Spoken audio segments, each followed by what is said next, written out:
हर साल माह दिसंबर में एक रस्म अदा की जाती है जिसका नाम रस्म नसालो है।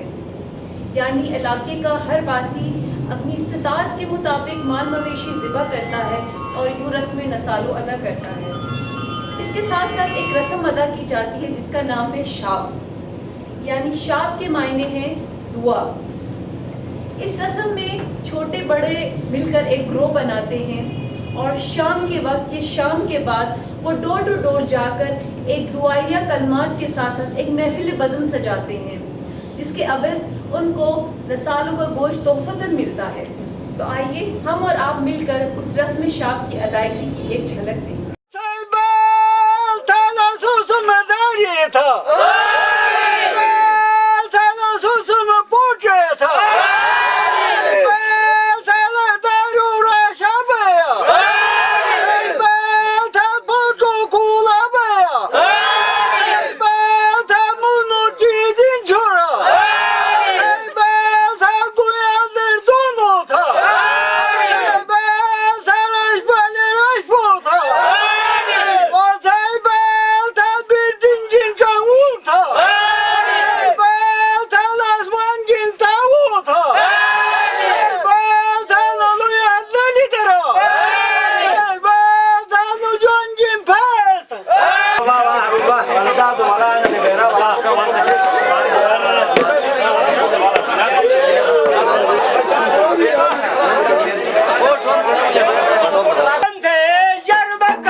Ya seramente di makatum me kaunne chaya tuj mamalo dari jelekna hadar badari chatin ya seramente di makatum me kaunne chaya tuj mamalo dari chatin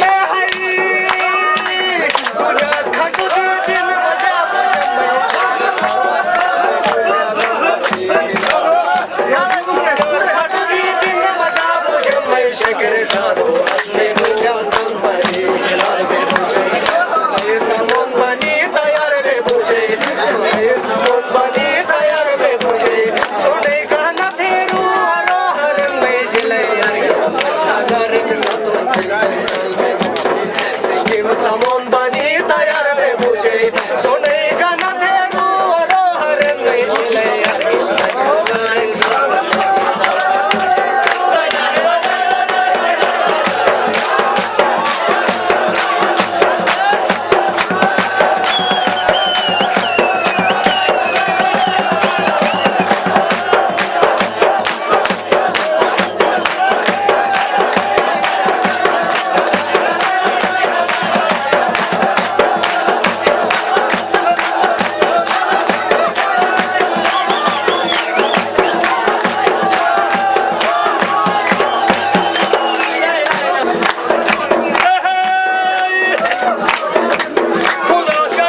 Pai mi chal charabi hatush kagare chodita endo sumat fanne daste nome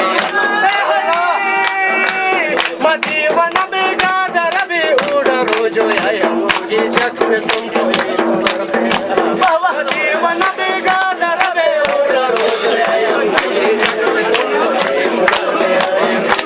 तो डरते हरे तो डरते हरे मजनू से वावेला तू जो रोजो